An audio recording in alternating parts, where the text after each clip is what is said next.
Hello everybody, Christan Bosley, President and Broker of Record here, coming to you today with some relevant stats and of course my crystal ball with my future predictions for what 2022 has in store for us this year.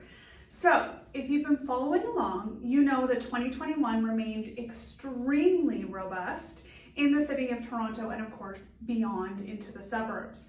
Despite the continuing waves of COVID-19, demand for homeownership sustained all-time high levels, record pace, leaving many feeling exhausted and simply frustrated with the market conditions, the process, and of course, the ballooning prices as a result. So let's turn to the numbers now. Sales were up 28% annually versus 2020, which is really fascinating because listings in comparison were only up 6.2% annually. So that really speaks to the difference in, of course, demand and inventory. So perhaps you've read about that in the headlines, no question there, as it was in there repeatedly. As a result of these tight market conditions, our average price hit an all-time high of, guess what? Overall annually, just shy of $1.1 million, up 17.8% compared to 2020. Now, some think that this figure is quite staggering. I'm here to burst your bubble just a little bit. Ontario, Toronto specifically, is not the only province having this issue. Did you know that Halifax has experienced price gains of almost 50% in the last 2 years?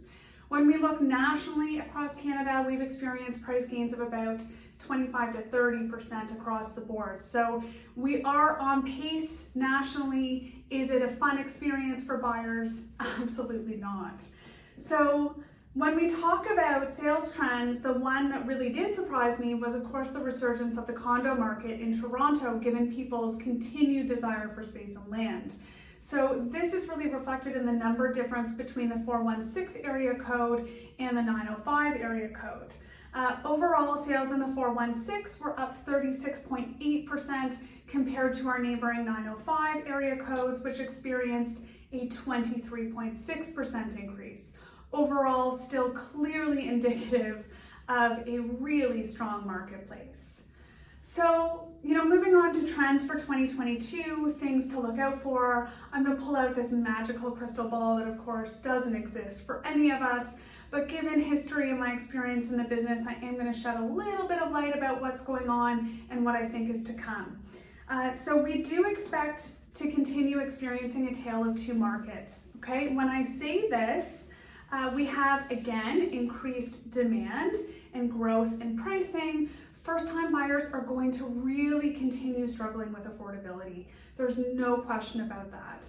On the flip side, we have those move-up buyers and those downsizers really capitalizing on these market conditions, both in terms of their current investments and the growth they're experiencing there, and of course the ability to capitalize on the existing low interest rates. That being said, we do expect these rates to rise, and of course, they're going to have to do something to counteract this rising inflation that we continue experiencing.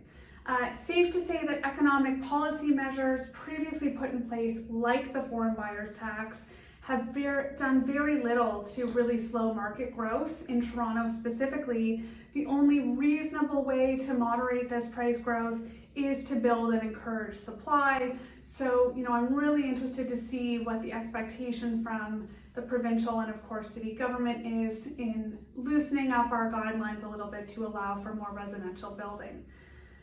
A trend that will carry into 2022 is the quest for affordability without a province relocation on the rise. So people will continue moving into different areas that are slightly more affordable for them. Atlantic Canada is having a boom right now, as we already mentioned with Halifax. Another trend to keep an eye on is differing business models. So we are starting to hear a lot of chatter on the lack of transparency in the industry. This is not new. We are seeing new auction houses appear in the city. I expect this level of transparency may do very well for the buyers to help temper and moderate some of the price growth that we are seeing. We are also experiencing much larger demand for financing options in the co-ownership world as well. to assist obviously with the affordability issue that we are seeing. When it comes to prices, are prices going to continue going up? Yes. I hate to burst the so-called bubble that you guys all believe we live in, but here's the thing, we have experienced unprecedented amounts of application for permanent residency status in Ontario and Canada. We have a goal of 420,000 plus for immigration into the country. We do expect much of that to come into Ontario, and as such, the prices will continue to rise. We do expect to see more of a return in the regular market cycles that we saw pre-pandemic. We're already starting to see that come January. We've got tons of buyers out the gate, ready to go, very little product. We're seeing massive multiple offers in the market right now. So if there's one thing I can leave you with, if you're thinking of selling your home, do it now. Don't wait for the spring with everybody else. And of course, connect with us at Bosley. More than ever, right now, you need an experienced and knowledgeable realtor in your corner. Thanks for watching, and bye for now.